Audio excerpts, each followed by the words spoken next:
I want to give you a quick visualization technique that hopefully eradicates shame, guilt, self-sabotage from your existence.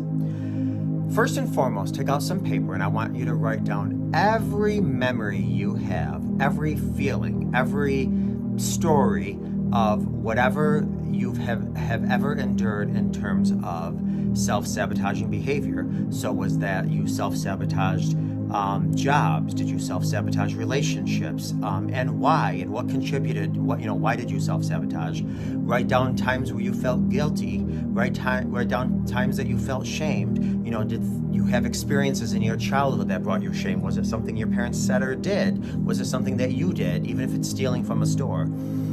Did you treat your children in a way that you're not proud of? Your parents, whatever it does that does not contribute to the amazing warrior that you were initially brought into this world as. Now, I want you to place that paper to the side, and I want you to imagine a huge football field, and in the center of that football field is a very large hot air balloon that's attached to a gigantic empty box, and that empty box is probably the size of a Mack truck.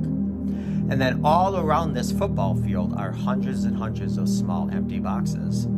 I want you to take what is on that paper, each one, each memory, each thought, each story, and go through the visual process of packaging each one up in a box and then placing it in the big large box that's attached to the hot air balloon.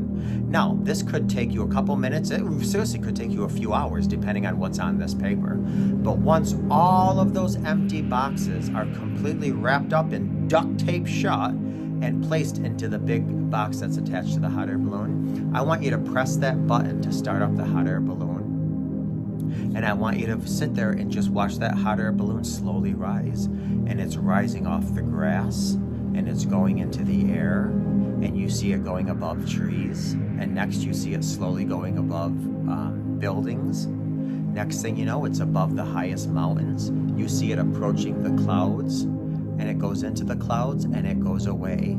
And that hot air balloon took it away. Since you just spent your time and energy packing all of these things up, the self-sabotage, the guilt, the shame, don't ask for it back. Don't allow it to come back. Now, for some people that are watching this saying, well, I've tried that or I've done something similar and it does come back. If you can't rely on your internal motivation, which I'm huge on internal motivation. I'm not big on external motivation. But there are times where you call upon your external motivation. And if you have a hard time not allowing that balloon to come back onto the field and open up all these boxes and have them walk back into your life, what you can do is this. Think of the person that you love and admire the most in your life. Could it be your spouse? Could it be your parent? Could it be a friend or a child or a neighbor, what have you? And then think of this. If any of those things were to come back, any of that shame, guilt, self-sabotaging behavior were to come back and knock on your door, if you choose to answer it, you are robbing the person that you love and admire the most from your authentic self. Because you can't be your best self if you're riddled with guilt, shame.